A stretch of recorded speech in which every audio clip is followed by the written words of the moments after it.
All right, here we are. We are recording. So, episode 3 of the Fuel Your Life podcast, where we help you find, unleash, elevate your leadership to create a loving, impactful, freeing energy within you and around you. That is Fuel Your Life. I'm your host, John Troutman, alongside Charles Draper. What's up, man? What's going on? How are you? Good, good. How are you doing?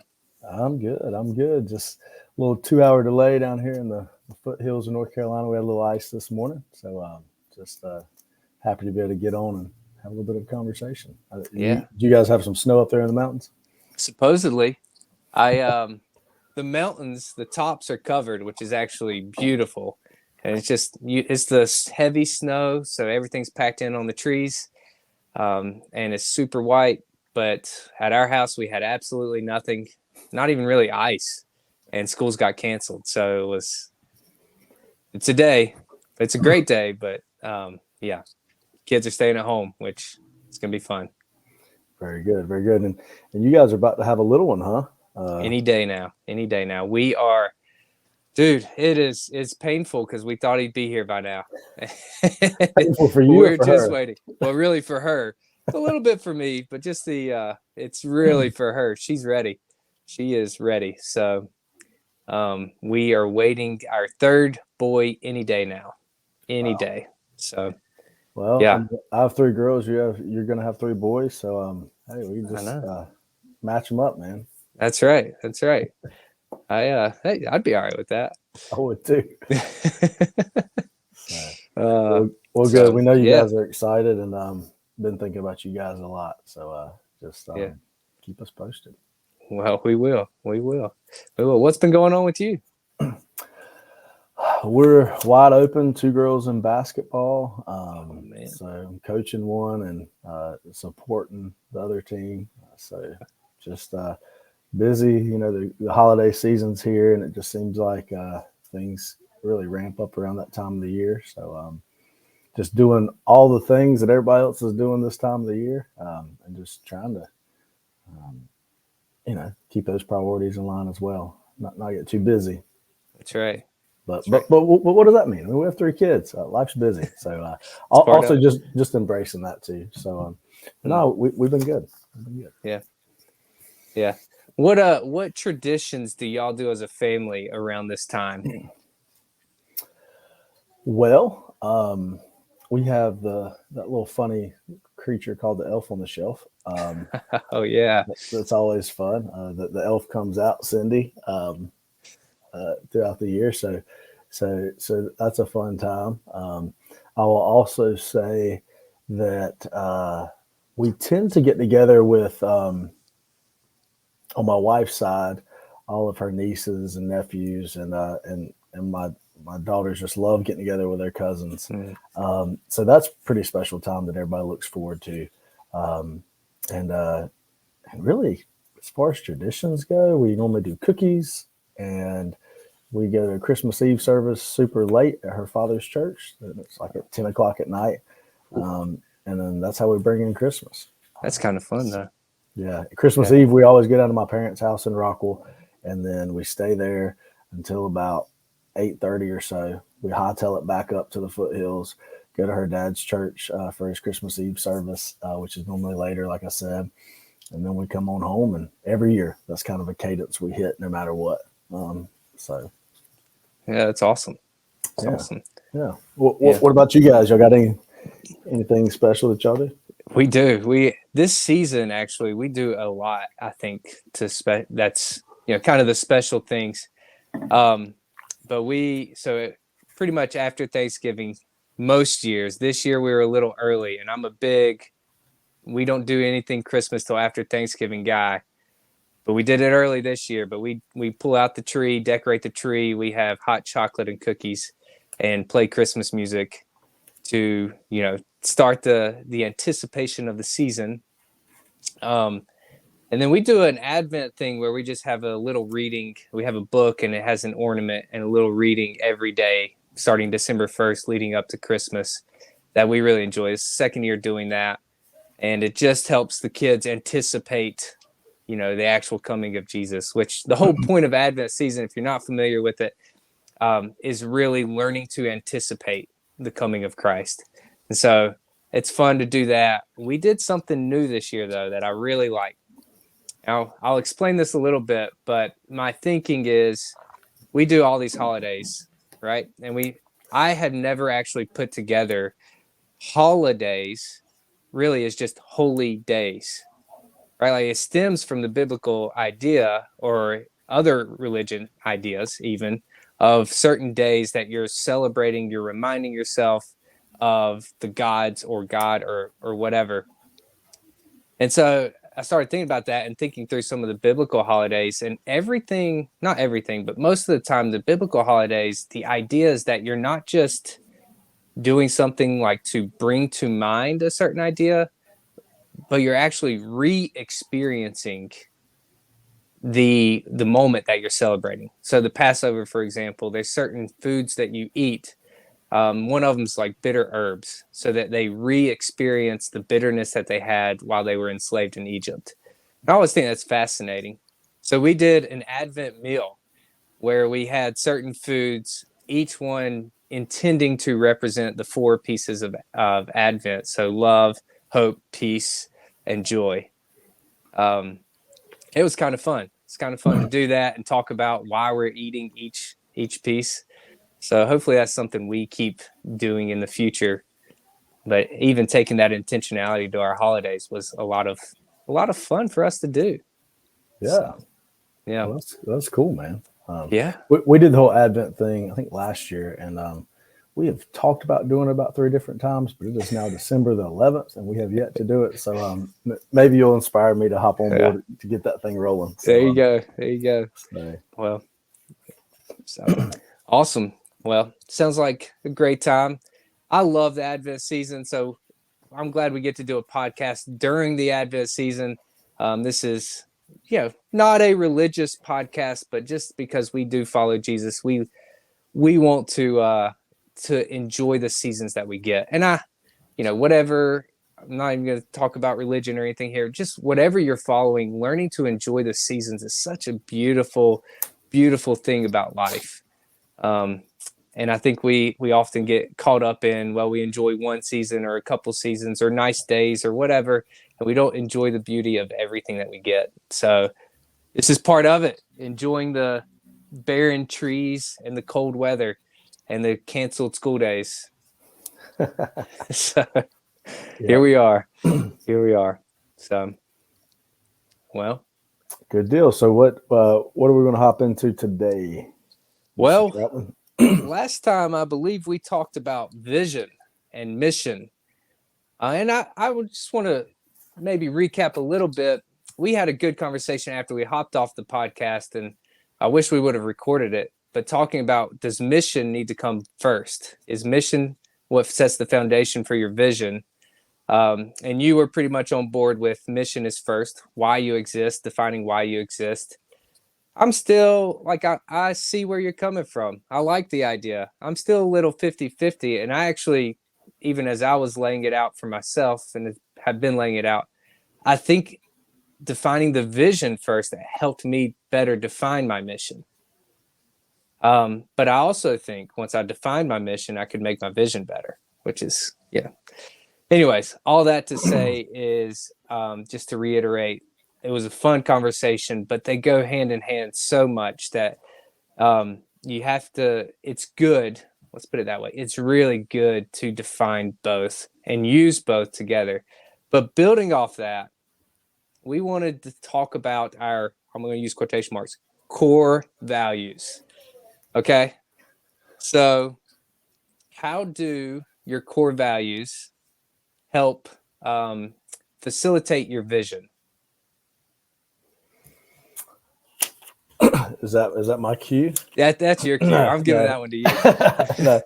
Well, so I like you said, mission and vision. I mean, they're so important. Like, I think you always got to come back to that why and where you're going.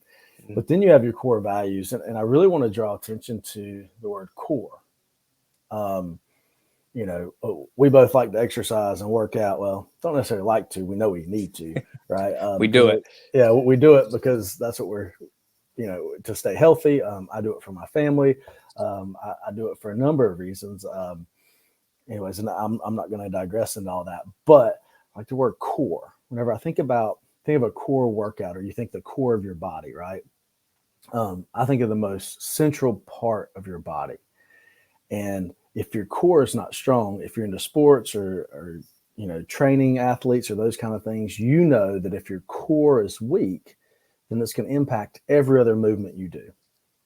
I love football. I'm currently, coaching my daughter in softball, currently working in basketball. But no matter what you do, if that core is weak, then you're going to falter.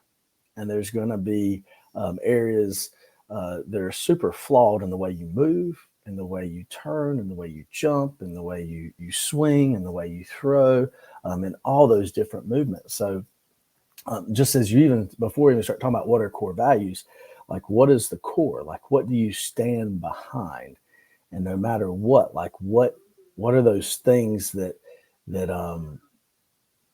just need to stay in place no matter what.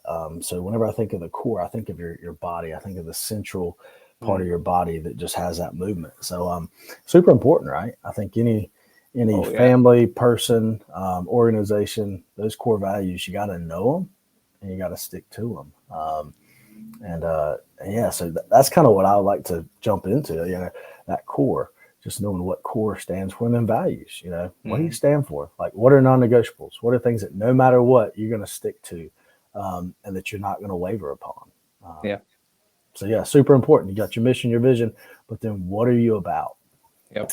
So. But I love that analogy because I think about it, and you talked about the core being central, which it is central, but I'm trying to get back into doing sprints. Like just real explosive movements. I think they're very beneficial for you just to talk about exercise. And so I went out Saturday to do sprints. That's going to be my day, hopefully. And I tell you, I would go and I'd explode off the line. And then it's like slow motion. I feel like, oh, I mean, it was painful for me to be like, dude, I feel awful. And but the core is what creates that explosion. And that's the whole point is, I think you said it's central. It matters how strong it is, just to use the physical analogy. But life doesn't happen in like this constant trajectory. I think we strive for that, honestly, but it doesn't happen like that. We go up, we come down, we go up, we come down. And our growth really happens often in explosions, where it's like we feel stuck, bang, all of a sudden we're growing. And so I think even in that, the stronger your core is, to speak physically, but also to bring it back to these core values, the stronger your core is, the more explosive your growth can be, which I think is also like one of the key pieces is we strive for consistency, but sometimes we'll just feel stuck for so long. But the stronger our core is, the quicker and the more explosive our growth will be. Which brings us back to values, which I love that you point that out. Is the non-negotiables, what is it? Is it the character traits? Like, what do you really do to define your values? And so I'm going to throw this one back to you. But how do you define values? How do I define values? Yeah, I mean, I'm speaking personally more than. Yeah. Well, I'll just say, what are the things you stand for that I hate saying, but that are just non-negotiables? There are certain things that I value personally more than anything. And I would like to say that I've instilled these in my kids. My father's instilled these in me. My grandfather instilled those in him and myself as well.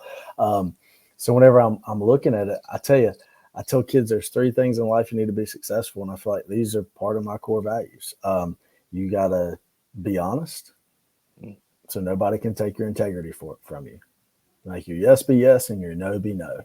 Mm-hmm. And that is something that I pride myself on. And if I ever feel like that my yes isn't a yes, I got to make that right, because it'll just keep me up at night, because that is just a core value of mine. Like even if I'm wrong, that is something that just will eat away at me until I make it right. So your honesty and your integrity, that's one piece of just my core values that I believe is super important. Also, treating others the way you want to be treated. Golden rule. It is, and it's so powerful and it's simple. So don't overcomplicate it. But like I want people to respect me, but I don't just deserve anybody's respect. I have to earn it and give it. And the kids at my school and my own children, I tell them, like, no matter what, you treat others the way you want to be treated. I don't care how they treat you. But if you want to be respected, then you got to give it. And so honesty, treating others the way you want to be treated, and then just work hard. And those are my three. And the work hard piece is if I show up every day and give my best. Now, I'm not the most athletic. I'm not the smartest in the room. I'm not the most talented in the room with things. Definitely not the best looking. Amen. But I mean, that's digressed throughout the years too. But no, like, I mean, I don't claim to be the best at anything, but I do believe if you show up every day and you work hard and give your best, that's all you can ask for. And I think those three things are core values. Now, I also throw in there, so those are my core values, but I think within that also, God, family, church are the three priorities and that's the order that I put them in. And people may disagree with me on that, but they may say church has come before family and so forth and so on, but those are the three. And then you go to friends, work, and those are my priorities as far as life goes. So I think that can be incorporated into it as well. But I don't know. So for me personally, like those are things I try to strive for. Now, am I always perfect with them? No. But anytime those things get off kilter, I got to bring them back in and make them right. And I can feel it. Like, yeah. Oh yeah. So as far as like my core values, I don't even know if that's what you asked me for, but I just jumped into it. But like, that's anytime somebody says Charles Draper, I would hope that those things will be evident, that they say that is a man, this, whenever he gives you his word, it's going to be there. That's a man that's going to treat everybody right, going to treat everybody the way he wants to be treated, whether you agree with it or not. That's a man that's going to work harder than anybody else. And he loves the Lord. He loves his family. He loves the church. And I mean, that's. Dude, that's I mean, it's rich. And I love you just said when somebody says Charles Draper, like you want them to think of those things. And when people used to be named, they were named based off the character that either they showed or that they wanted them to show. Right. And we don't do that as much anymore, but there's still this aspect. And I want us to, like, we should be pulling on this aspect of valuing our name enough, and the name, not just meaning the word we put, the letters we put together to create the name, but our name being our character, who we are as a person. I think that's crucial. It's core, if you want to say it that way. So John, what's yours? Like, how would you define core values? Have you dug into them? What's your thoughts? Yeah.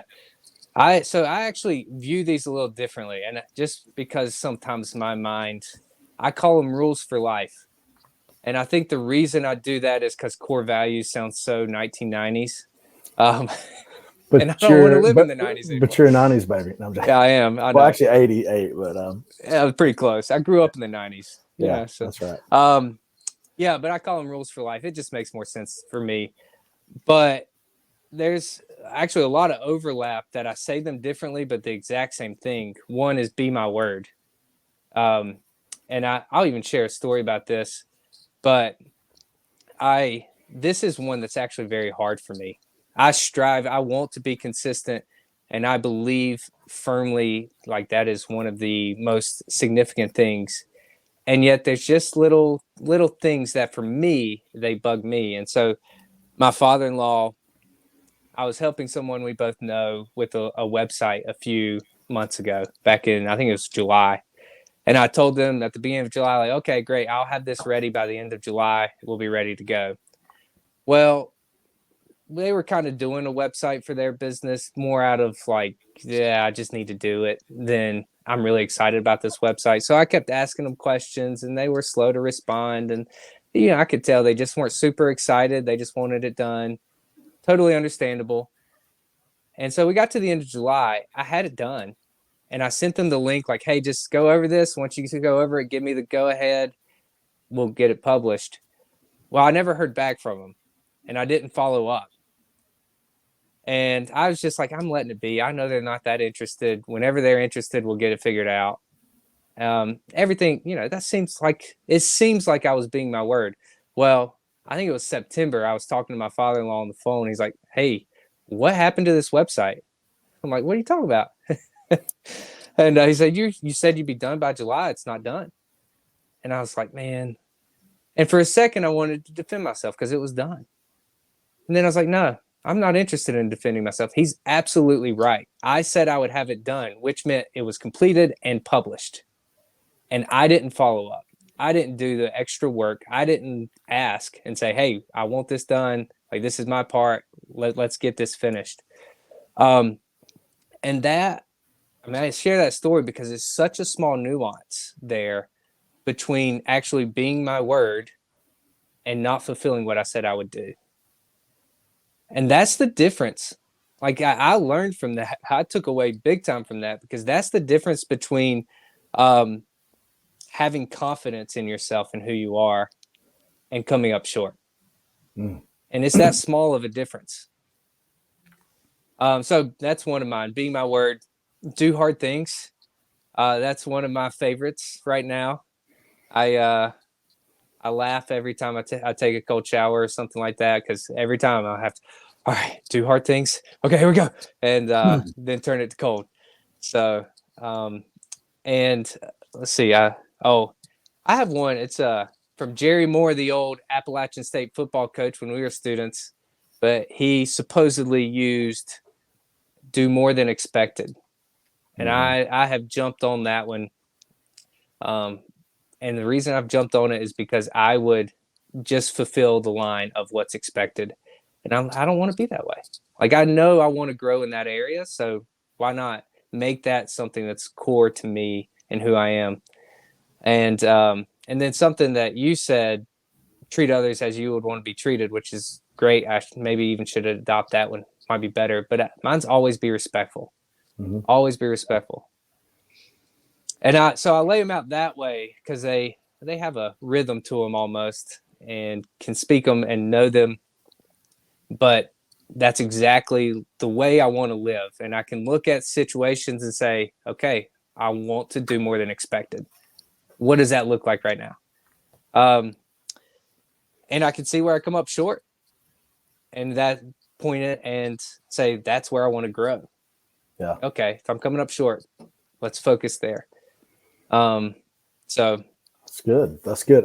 Something that came to my mind while you were talking, we've thought through ours and articulated ours, but maybe some listeners today, they're like, I haven't ever thought about this. But I would like to venture to say that you might not have thought about it, but it's what you're already doing. Like, it's how you're already living. Now, you may reflect on the way you're living and say, these are my core values, but I'm falling short in them. Like what you said, like, the finished things are, I forget how you said it, but, mine was, let your yes be yes. But, you may falter in them, but they still may be at your core and being. So if you haven't thought through them, think through the core values that that are necessities of what you do.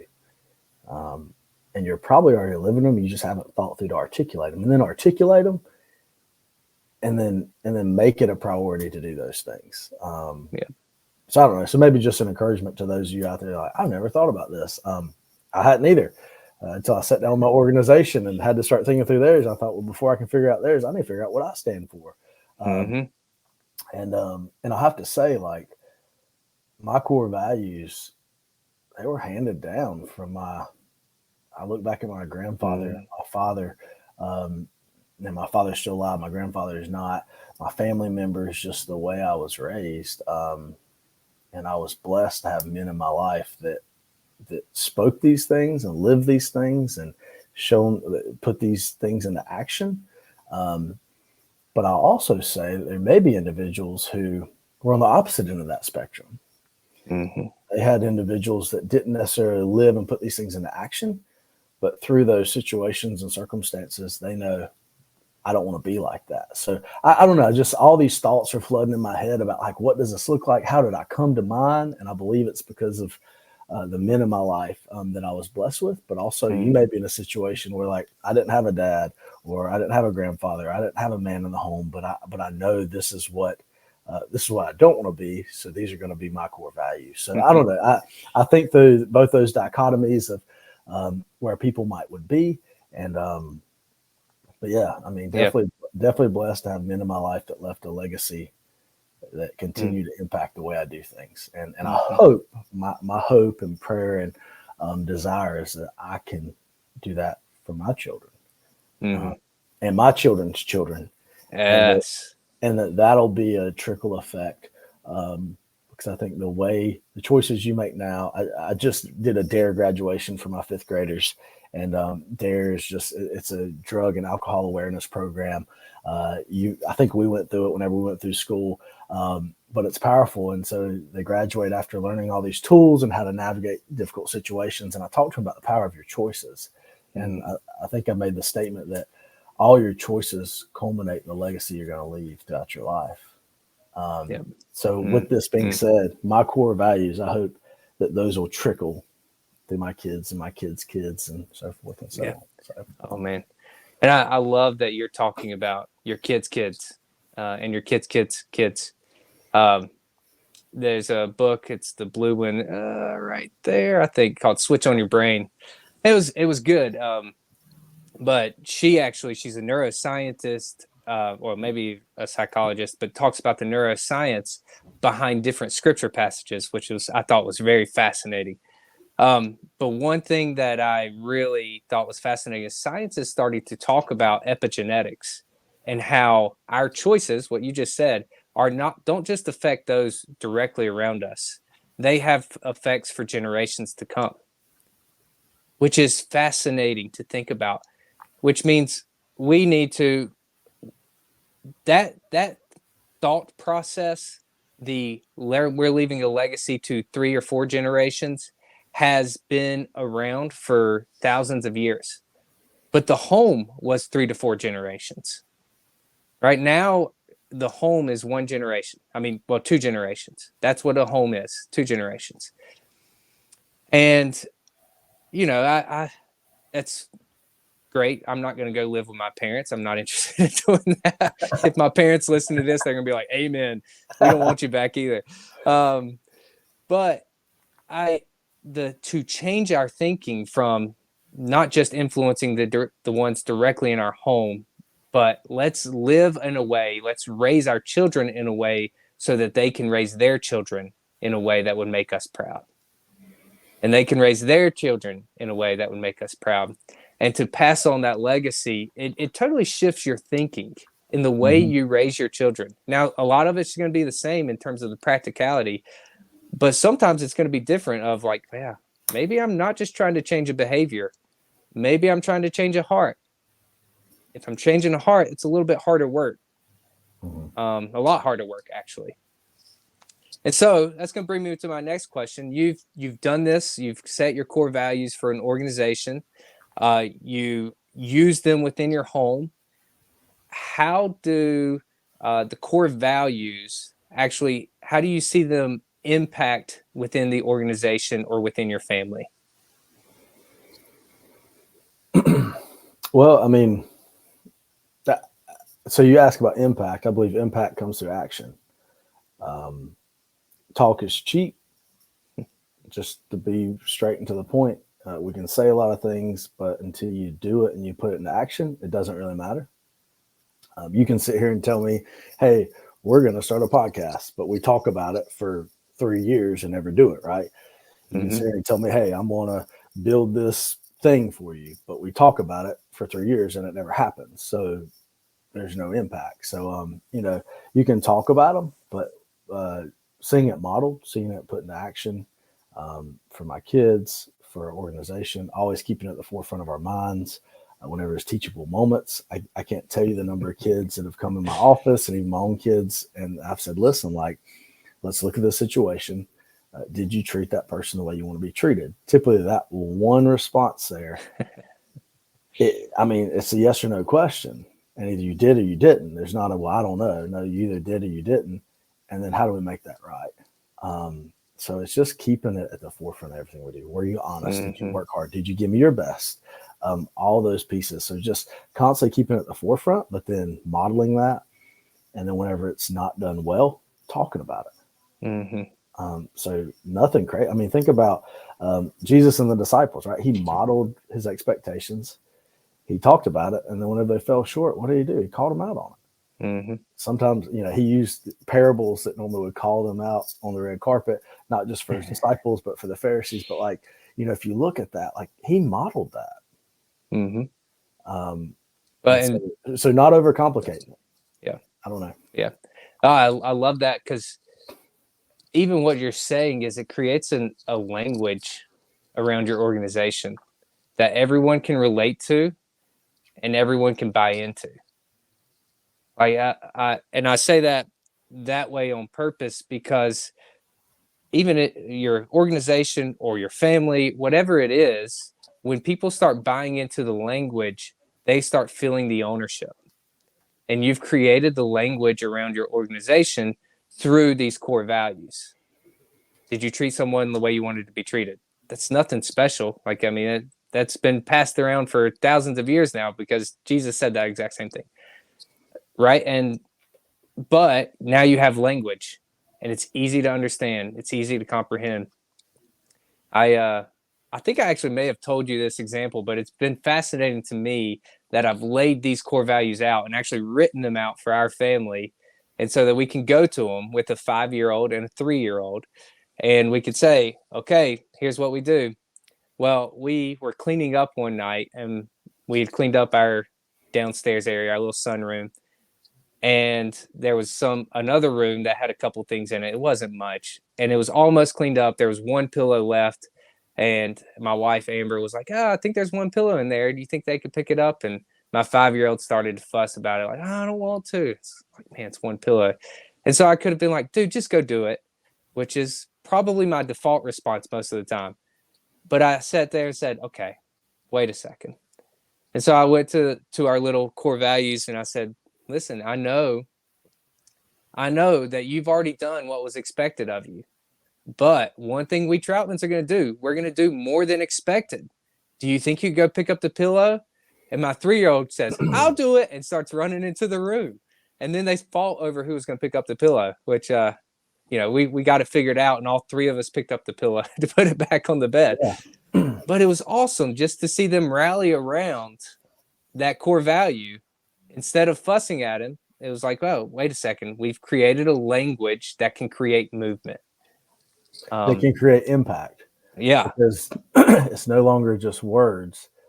It takes action. It causes action. And that's powerful, what you just said. I mean, if it's just there and it's hanging on a wall, or you've talked about it once, but you got to constantly circle back to it and then constantly move action. I'll share a story as well, and this is fresh in my mind just from yesterday. But we had opportunity to be in the gym. So we're in the gym. My older daughter, my middle child was engaging in basketball practice. My older daughter wanted to come and shoot around. And so I showed her spots on the court where she needed to shoot from. She's gotten a bad habit of kind of putting her shot, and it comes across her body. So everything goes to the left, or actually to the right, because she's left-handed. Anyways, I'll spare you all the details. So I'm working on that with her, right? I'm no expert at basketball, but I know mechanics a little bit. So I told her some spots to make 10 shots there, then moved to this spot. We started close, and we slowly worked our way back. But at one point, man, she just was irritated and mad. And I walked up to her. I said, like, you're upset? She said, yeah. She's not here. She normally doesn't talk much, but I know she is by her body language. I said, here's the deal. I said, I'm not going to beg you to do this. I said, you can sit on the side. You can do whatever you want. But I said, do you want to get better? She nodded her head. I said, well, here's the deal. It's what your attitude looks like as you enter into this space. I said, any good basketball player is going to take a lot of shots in practice on their own. I said, so you decide right now, do you want to put in the work to be good? I said, you're okay. I said, but do you want to be good? And do you want to move towards being really, really good? She said, yeah. I said, well, then change your attitude and you might take a couple hundred shots a day, or you can sit off to the side. It's up to you, but you're going to have to put in the work. I walked away, went and helped my middle child with practice, turned around. She's still shooting.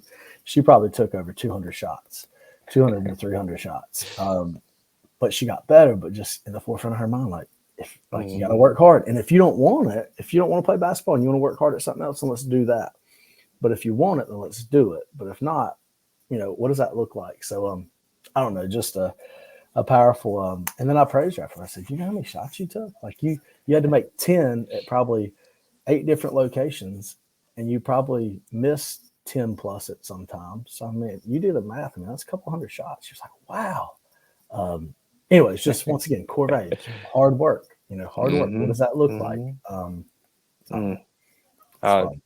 Yeah, that is fun. That's awesome.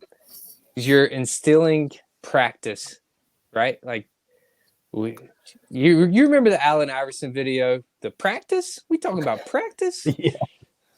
None of my students ever recognize that. I say that all the time now, and they're like, well, what are you talking about? That's a shame. Come on. That's a travesty. But you're on it, right? Like nobody gets where they're at by just being. Right. You gotta grind, man. And what is it you want to grind at, right? We talked about that just cause mission, but and then once you get in it, are you grinding? And I don't know. That's instilled in me. Yep. And so I hope that I can instill some of that in my kids, and that they can find that thing that's worthy enough for them to say, I'm going to grind at this. And that's what your core values will do. I mean, because your mission can help with that. Your vision will help with that. Like they help keep you motivated for sure. They create the movement, but they also fall short because it's not the consistency. Consistency comes from your core values. Yep. Right. Good. And so that's what that's going to do. All right. I got one question for you. It's probably about time that we wrap this up. Well, you want to say something first? No, go for it. All right. So we've talked about core values. We've talked about vision and mission. What's your one commitment walking away from this conversation? What's one commitment you have? So I said I was going to do this last time, and I haven't yet. I want to sit down with my family and create a mission, vision, and core values. And I want to put it on my wall. And I want to have, I feel like we have that language, but I want to put it somewhere. And I want them to work through it. We about found time yesterday to sit down and do it, but I'm going to find time over this Christmas holiday.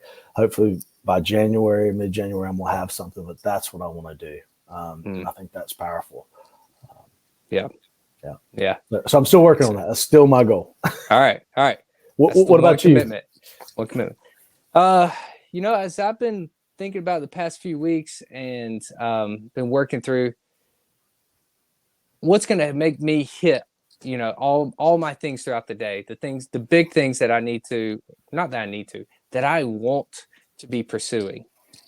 And I think really the keystone habit really is to work out first thing in the morning. Just do a simple workout. So my commitment is that.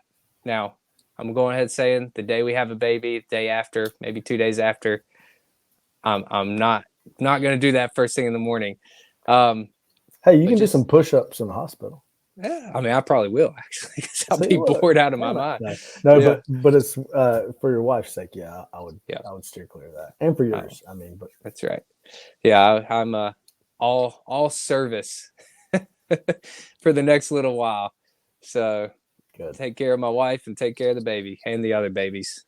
And they say they're not babies, but yeah, they'll always be babies. Well, cool, man. Yeah, awesome. Dude, I love our conversations. I think they're great.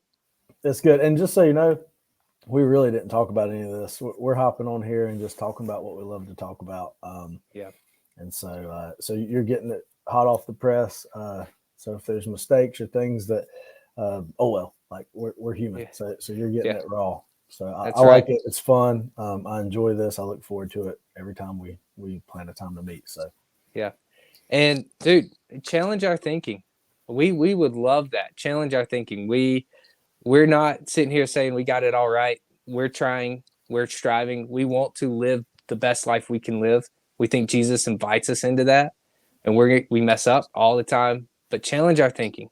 So if you want to have some conversation, you can reach out to us. We have our email addresses. We'll give you in a second. We're about to set up an email address just for this podcast so that you can reach us through that. I don't know what that is. I'm guessing it'll be fuelyourlifepodcast@gmail.com. But if somebody else is taking that, we'll figure that out. But dude, such a great time. So, yep. All right, how can people reach you just in case they want to challenge your thinking? You can email me at cdraper74964@gmail.com. I'm also on all the major social media outlets, Facebook, Twitter, Instagram, those kind of things as well. What about you? Right. You can reach me at asuccf@gmail.com. Sorry, my phone. You're good. You can find me on Instagram, TroutmanJA, or you can find me on Facebook, John Troutman, believe it or not. So I am slow to respond on those, just so you know. Not big on being on social media a ton. So yeah. All right, dude. All right, man. Well, hey, it's another good one.